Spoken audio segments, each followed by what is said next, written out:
Data শাক ভাজতে ভাজতে আমার এইগুলো মাছ কাটা হয়ে গেছে মাঝখানে। এখন এই কটা বাকি, কীভাবে কেটেছি আর কীভাবে তাড়াতাড়ি কেটে নেই তোমাদের সেটা দেখাবো।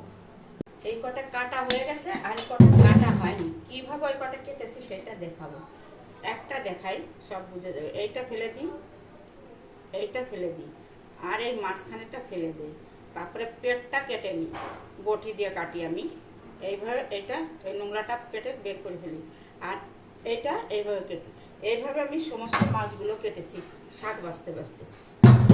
আর এইগুলো কেটে নেব বাকি, তারপরে দেখাবো বাকিটুকু। এই যে মাছটা, এই মাছটা ছোট ছোট আঁশ আছে, সেগুলো আমি ঝুড়িতে কেমন করে ফেলি সেগুলো তোমাদের দেখাবো। বাকি আর একটা দেখাচ্ছি। এগুলো আমি হাত দিয়ে কাটি না, আমি বটি দিয়ে কাটি। তা তোমাদের দেখানোর জন্য আমি কি করে কাটি তাই জন্য এগুলো বটিতে কেটে ফেলে দিই। দেখো এরকমভাবে সবগুলো কেটে নিয়েছি, আর কটা বাকি ওগুলো পরে। এই মাছগুলো সব কাটা হয়ে গেছে, আর এখন এর আঁশগুলো ফেলানোর জন্য আমি এটা দিয়ে করবো। পরে এটা মেজে নেব।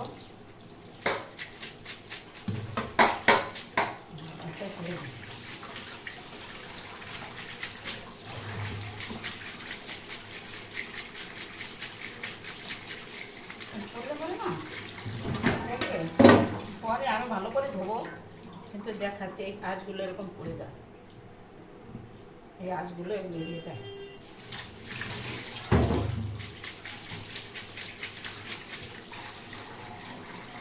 দেখো ছোট ছোট আঁশ এইগুলো বেরিয়ে যায় সমস্ত। এখন মাছগুলো সুন্দর ধোয়া পরিষ্কার হয়ে গেছে, একদম ওই খোসা খুশি সব উঠে গেছে। এখন এই পমপ্লেট চারটেও কেটে নেব। পমপ্লেট মাছকে এভাবে কেটে দিয়ে নিচ্ছি। এখন রান্নাটা ছিলাম হলো, মাছ কাটা হলো, সব পরিষ্কার টরিষ্কার করে গুছিয়ে নিয়েছি। এখন রান্না করতে যাব, লেট হয়ে যাবে।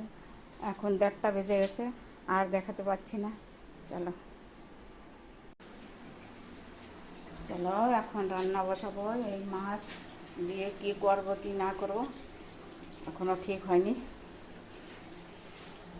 একা একা ভিডিও করা, ডিলিট করা, ভালো করা সব অসুবিধা হয়। ভিডিও বানাতে গিয়া কষ্টের শেষ নাই। মাছ কেটাই এখন একটু বসবো, তাও সময় নেই। চলো রান্না বসাই, তারপরে কি রান্না করি একটু যদি দেখাতে পারি দেখাবো। অপেক্ষায় থাকো।